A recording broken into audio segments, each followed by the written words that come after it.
Hi, I'm Miracle, and before I continue, please like and subscribe. One click from you means more stories can be shared. Help us reach 1,000 subscribers and make a difference. Let's begin. The night started perfectly normal. That's how these things always begin, right? With absolute normalcy. My son Eric had invited me over for dinner, a casual Friday evening affair that had become our little tradition since his wife Vanessa had gotten that promotion at the law firm. I pulled into their driveway, admiring the tidy suburban home they'd purchased last spring. The lawn was freshly mowed, and the porch light glowed warmly against the approaching dusk. "Mom, you're right on time," Eric greeted me with a hug as I stepped through the doorway. "Vanessa's just finishing up a call. Work stuff." "No problem, sweetheart. Where are the kids?" "In the backyard with Rosa. She's been a lifesaver with the twins." Rosa was their housekeeper. A quiet woman from Colombia who'd been working for them for about 6 months. I'd met her a handful of times. Always found her pleasant but reserved. "Can I get you something to drink?" Eric asked, leading me to the kitchen. "Just water for now. I brought that Pinot Noir your father loves, though." Eric's face tightened slightly. "Dad's not coming. He texted that he's running late, meeting with a client." I placed the wine bottle on the counter. "You know how he is with work." "Yeah, I know exactly how Dad is," Eric muttered, turning away to grab a glass. "What's that supposed to mean?" "Nothing, Mom. Just nothing." The evening continued with that strange undercurrent. Vanessa emerged from her home office, all smiles but with shadows under her eyes that makeup couldn't quite conceal. "Miracle, so good to see you." She embraced me warmly. "The twins have been asking about you all day." "Where are my little monsters?" I asked, peering toward the back door. "Rosa's giving them a bath, dinner in 20. We chatted about ordinary things. Vanessa's cases, Eric's new project at the architectural firm, my volunteer work at the community garden. But something felt off. Glances exchanged when they thought I wasn't looking. Conversations that died when I entered a room. "Eric seems distracted tonight," I mentioned to Vanessa as we set the table together. "Is everything okay at work?" Vanessa hesitated, folding a napkin with excessive precision. "Work's fine, he's been worried about you, actually." "About me? Why would he be worried about me?" "You know how he gets," Vanessa said quickly. "Always the protective son. Takes after his father that way." I raised an eyebrow. "Does he?" "Well, maybe not in all ways," Vanessa conceded, looking uncomfortable. Halfway through dinner, my husband James still hadn't arrived. "Has anyone heard from Dad?" I asked, checking my phone for the third time. Eric and Vanessa exchanged another look. "What? What aren't you telling me?" "Mom, it's nothing," Eric said, refilling my wine glass. "You know Dad's always been unreliable." "He's not unreliable, he's busy. There's a difference." Vanessa cleared her throat. "Of course, Miracle. More pasta?" After dinner, while Eric and Vanessa argued quietly in the kitchen about something I couldn't quite hear, I offered to help Rosa clean up. She kept her eyes down as we cleared the table. "Mrs. Miracle, you are very kind, lady." "Thank you, Rosa. And please, just Miracle is fine." She glanced toward the kitchen, then back at me. "Mrs. Miracle, I shouldn't say, but..." She hesitated, then leaned closer. "Don't go home tonight." I nearly dropped the plate I was holding. "What?" "Please, not safe. Don't go home." She quickly returned to gathering silverware. "Rosa, what are you talking about? What's not safe?" She shook her head fiercely. "I say too much, but you good lady. Please, find reason to stay here tonight." "Rosa, you're scaring me. Is someone at my house? Is James in danger?" "No danger for Mr. James," she whispered, her eyes darting nervously to the kitchen.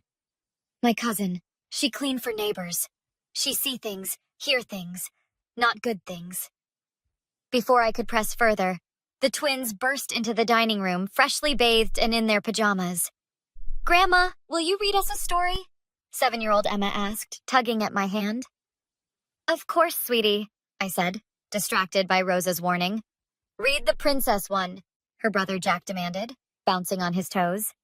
No, the dragon one, Emma countered. How about I read both? I suggested, forcing a smile. After tucking in the twins and reading them 3 stories, I returned downstairs to find Eric and Vanessa sitting tensely in the living room. Mom, why don't you stay in the guest room tonight? Eric suggested immediately. It's getting late and you've had some wine. I've had 1 glass over 3 hours. What's going on? Rosa told me not to go home. She said it wasn't safe. Eric paled. Vanessa covered her face with her hands. Someone better tell me what's happening right now, I demanded, my heart racing. Mom, sit down, Eric said gently. I don't want to sit down. I want answers. Dad's having an affair, Eric blurted out. With his assistant, Megan. I laughed. I actually laughed. That's ridiculous. Your father and I have been married for 35 years. It's been going on for 8 months, Vanessa said quietly. We found out at Christmas when she texted him while his phone was on the counter. And you didn't tell me? I felt betrayed twice over. He swore it was over, Eric explained. He begged us not to say anything, said it was a mistake, that he'd ended it. But he didn't end it, Vanessa continued. Last week I saw them together at that new restaurant downtown. They didn't see me. My legs finally gave out and I sank into the armchair. That doesn't explain why Rosa told me not to go home. Eric and Vanessa exchanged another glance. What? What else? Dad called earlier, Eric said hesitantly. He asked if you were here and when you'd be leaving. He sounded strange. He's moved some money around lately, Vanessa added. Her background in corporate law made her notice such things. Large withdrawals from your joint accounts. And Rosa's cousin cleans for the Johnsons next door to you, Eric continued. She saw Megan's car parked in your driveway this afternoon. My mind raced.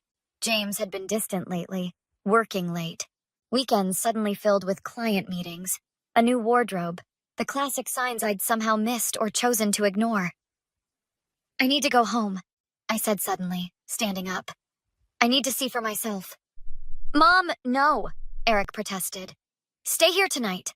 Confront him tomorrow in daylight when you're calmer. Calmer? You think I should be calm about this? That's not what he meant, Vanessa interjected. We're worried about you. Dad's been erratic. What does that mean?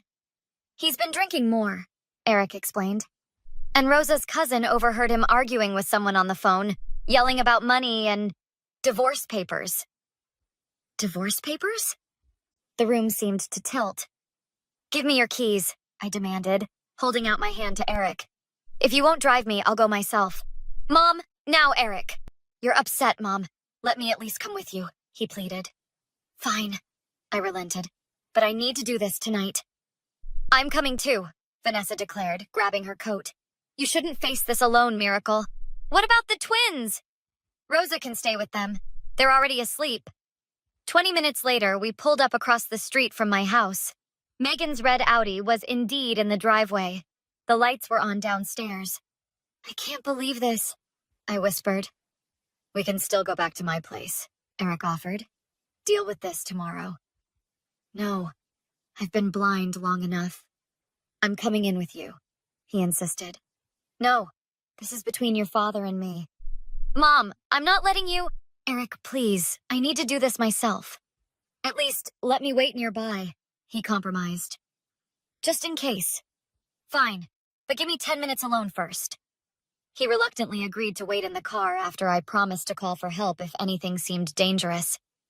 I used my key to enter quietly through the side door that led to the kitchen. I could hear voices from the living room. James, we need to move faster, a woman's voice, presumably Megan's, said. She's not stupid. Eventually she'll notice the money.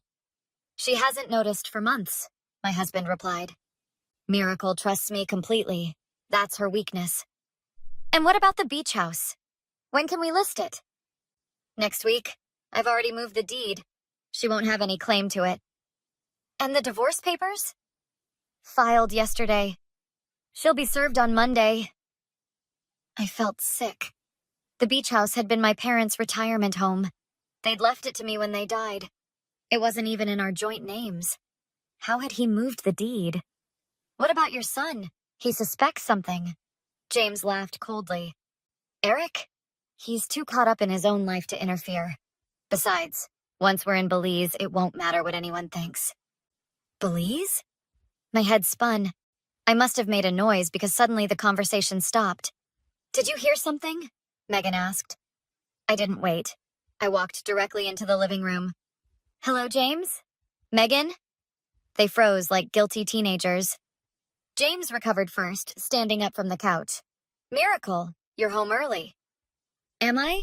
Or are you just running late for our son's dinner? I looked at Megan, who at least had the decency to look uncomfortable. Nice to finally meet you. I've heard so much about your professional skills. Miracle, this isn't... James began. What? This isn't what it looks like? Because it looks like you're planning to steal my beach house, drain our accounts, and run off to Belize with your assistant. Megan grabbed her purse. I should go. No, stay, I said calmly. This concerns you too. Miracle, let's talk about this reasonably, James said, using his boardroom voice. Reasonably? Like how you reasonably forged my signature to transfer my parents' property? Or how you reasonably planned to divorce me after 35 years without even a conversation? How did you know about the beach house? His face darkened. I know everything, James. I know about the money, the beach house, Belize. I know you've been sleeping with Megan since August. I was bluffing about knowing exactly when it started, but his reaction confirmed Eric's timeline. Who told you? Was it Eric? Vanessa? Does it matter? You weren't exactly subtle. Megan edged toward the door. James, I'm leaving. Don't bother, I said. I'm not staying. I just came to get some things. James followed me upstairs to our bedroom. Miracle, be reasonable. We can work something out. Like what? You keep half of everything you've stolen from me? I haven't stolen anything. We're married. It's all joint property. Except my parents' beach house, which you somehow managed to put in your name. That was a mistake in the paperwork. A mistake? Like accidentally filing for divorce? Or accidentally planning to flee the country? You're making this worse than it needs to be. I pulled a suitcase from the closet and began filling it. No, you did that all on your own. What are you doing? Where are you going? Away from you. You can't just leave. Watch me. He grabbed my arm. Miracle, stop and listen to me. I yanked away. Don't touch me. This is my house too. You can't just... Your house? You mean the house I inherited from my aunt? The house that's only in my name because you insisted it would be better for tax purposes? That house? His face changed, the mask of reasonableness dropping completely. You ungrateful bitch. Do you know how many years I've wasted with you?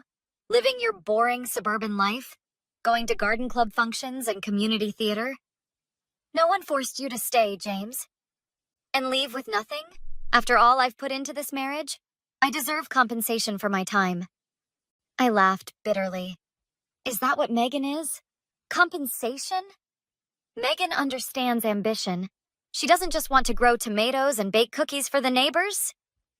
Then you two deserve each other. Enjoy Belize. I pushed past him with my suitcase. Megan was gone, but I could see her car still in the driveway. She was probably waiting for James to smooth things over. This isn't over, Miracle, James called after me. You'll regret this. I turned back. No, James, you will. I walked out to Eric's car, threw my suitcase in the back seat, and climbed in. Mom, are you okay? Drive, I said flatly. Just drive. At Eric's house, I called my friend Diane, a retired detective who now worked as a fraud investigator for insurance companies. I need your help, I told her after explaining the situation. James has stolen from me, forged documents, and he's planning to leave the country. I'm on it, Diane promised. We'll get everything back. And Miracle, he won't get away with this. How can you be sure? I asked, voice breaking. Because men like James always leave a trail, Diane said confidently. They think they're clever, but they make mistakes. And I've spent 20 years catching people like him. I feel so stupid, I admitted. 35 years, and I had no idea who he really was. That's not stupidity, that's love and trust. Diane corrected me. He's the villain here, not you. Over the next week, things moved quickly. Diane discovered James had indeed forged my signature on documents transferring the beach house. He'd also been siphoning money from our accounts into offshore holdings. With Diane's evidence, we filed charges. The forensic accountant she recommended found evidence of tax evasion going back years. You see this pattern here? Diane pointed to a spreadsheet on her laptop. Classic embezzlement. He's been skimming from your joint accounts for years, not just months. What about the beach house? We've already filed to invalidate the transfer. The notary whose stamp appears on the document, she never met you. Clear case of fraud. James and Megan never made it to Belize. They were stopped at the airport by federal agents. Turns out, when you try to leave the country with unreported cash and forged property documents, people take notice. 2 months later, I sat in Vanessa's law firm, signing the divorce papers. James had tried to apologize, claim it was all a misunderstanding, that he still loved me. I didn't even respond. The prosecutor is offering him a deal, Vanessa explained. 5 years instead of 15 if he returns all assets and pleads guilty to the forgery and tax evasion. And Megan? Facing charges as an accomplice, but likely to get probation if she testifies. Eric squeezed my hand. Are you okay with this, Mom? Yes, I said simply. It's over. That evening, sitting on the porch of my beach house, watching the sunset, Rosa came to join me. After everything happened, she'd quit working for Eric and Vanessa and asked if she could work for me instead. Mrs. Miracle, you are a strong woman, she said, setting a glass of iced tea beside me. Thank you, Rosa, and thank you for warning me that night. She nodded. My husband in Colombia, he was like Mr. James. I know the signs. What happened with your husband? She smiled slightly. He is now a very poor man who lives with his mother. I laughed, genuinely laughed for the first time in months. Mrs. Miracle, what will you do now? With your life? I looked out at the ocean.